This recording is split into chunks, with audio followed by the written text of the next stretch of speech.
کرو، پڑوسیوں کے ساتھ بدسلوکی نہیں کرو۔ ایک بات آپ سے کہتا ہوں، ہمارے امام الائمہ سراج الامہ کاشف الغمہ سیدنا نعمان بن ثابت امام اعظم ابو حنیفہ کا ایک پڑوسی موسیقی کے فن میں ماہر اور آپ کو ستانے کے لیے پوری رات موسیقی بجاتا تھا، میوزک بجاتا تھا اور تکلیف پہنچاتا تھا، گانا بھی گاتا تھا، تکلیف بھی تکلیف پہنچانے میں اس کا مشغلہ۔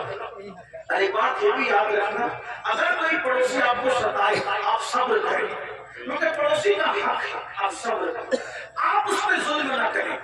امام اعظم ابو حنیفہ رحمۃ اللہ تعالیٰ علیہ صبر کرتے ایک دن کسی نے اس کی کمپلین کر دی بادشاہ کے سپاہ کے پاس، بادشاہ کے سپاہی اس کو اٹھا کر لے گئے، اور جب اس کو اٹھا کر کے لے گئے تو امام اعظم ابو حنیفہ نے سے پوچھا آپ اس کو یہ کی آواز نہیں آتی؟ دیکھو ہم تو کبھی برسوں برس پڑوسیوں کی خیال ہی نہیں رکھتے، آواز آ رہی کہ نہیں آ رہی کس حالت میں نہیں ہے، لیکن امام اعظم تھے۔ یہی تو بات ہے، دین مکمل دین ہے، دین مکمل نظام حیات ہے، دین مکمل جو ہے اللہ کا قانون زندگی ہے۔ امام نے پوچھا آج اس قبیلے کی آواز نہیں آ رہی، تو کسی نے اس کی خوشی حضرت اس کو تو پولیس اٹھا کے لے گئی، اس پہ تو کمپلین ہو گئی ہے، اس کو جیل میں ڈال دیا گیا۔ اب میرے پڑوسی کو جیل میں ڈال دیا گیا، آپ اسی وقت تشریف لے گئے اور جانے کے بعد آپ نے فرمایا کہ میرا پڑوسی ہے، اس کو جیل میں کیوں ڈالا گیا؟ تو کہا آپ کو ستاتا تھا، گاتا تھا، میوزک بجاتا تھا، موسیقی بجاتا تھا، اس لیے یہ حال کیا گیا۔ فرمایا کوئی بات نہیں، اس کا میرا مسئلہ ہے، لیکن میں تو اس کو لے جاؤں گا۔ اور امام اعظم اپنے سورس سے اپنی سفارش سے اس کو چھڑا کر لائے۔ رستے میں اس نے کہا میں تو آپ کو ستانے کے لیے کرتا تھا، آپ نے مجھے کیوں چھڑایا؟ فرمایا جو تو کرتا تھا وہ تیرا اپنا عمل ہے، مجھے پڑوسی کے ساتھ اس نے سلوک کا حکم دیا گیا ہے، میں نے اس پر عمل کیا۔ قدم پکڑ کر کہتے ہیں ورنہ اگر کسی کو امام اعظم کہلانے کا حق ہے تو ثابت کا بیٹا نعمان آپ ہی ہے۔ نعرہ تکبیر، نعرہ رسالت۔ طریقہ تھا ہم اپنے پڑوس کے ساتھ، آج تو پڑوس میں سگا بھائی بھی رہتا ہے، ہم اس کے ساتھ کیا سلوک کرتے ہیں؟ اچھا کھانا بناتے ہیں تو معاذ اللہ چھپا کر کے کھاتے ہیں، ایسا نہیں ہونا چاہیے۔ پھر میرے اور تمہارے آقا صلی اللہ علیہ وسلم ارشاد فرماتے ہیں دوسرا قافلہ، دوسرا ٹولہ جب اپنی قبر سے نکلے گا تو اس کی شکل سور کی طرح اور خنزیر کی طرح ہوگی۔ خنزیر اور سور کی شکل میں وہ اپنی قبروں سے نکلیں گے۔ حالانکہ جب ان کو قبر میں رکھا گیا تھا تو ان کے چہرے اچھے بھلے تھے، لیکن اب وہ میدان محشر میں اٹھیں گے تو وہ سور کی شکل اور خنزیر کی شکل لے کر اٹھیں گے۔ صحابہ بے چین ہو گئے، تڑپ گئے، عرض کیا یا رسول اللہ صلی اللہ علیہ وسلم جو گروہ، جو ٹولہ، جو قافلہ قبروں سے سور اور خنزیر کی شکل میں اٹھے گا ان کا کیا قصور ہوگا؟ تو میرے آقا فرماتے ہیں ان کا قصور یہ ہوگا کہ وہ نمازوں میں سستی کرتے تھے، وہ نمازوں میں غفلت کرتے تھے۔ مسلمانوں ذرا سوچو تو صحیح، اپنے نبی کی ہر بات پر یقین ہے، ان باتوں کو کیوں بھول جاتے ہو؟ جس کے کہنے پر اللہ کو ایک مانا، جس کے کہنے پر قرآن کو اللہ کی کتاب مانا، جس کے کہنے پر دین اسلام کو حق مانا، اللہ اس رسول کا فرمان ہے بے نمازی، نماز میں سستی کرنے والا جب اپنی قبر سے اٹھے گا تو سور کی شکل میں اٹھے گا، خنزیر کی شکل میں اٹھے گا۔ اس پر زیادہ بات نہ کرتے ہوئے ایک روایت آپ کے سامنے پیش کروں، کھلے دلوں کے ساتھ اور کھلی آنکھوں کے ساتھ، کھلے کانوں کے ساتھ سننا۔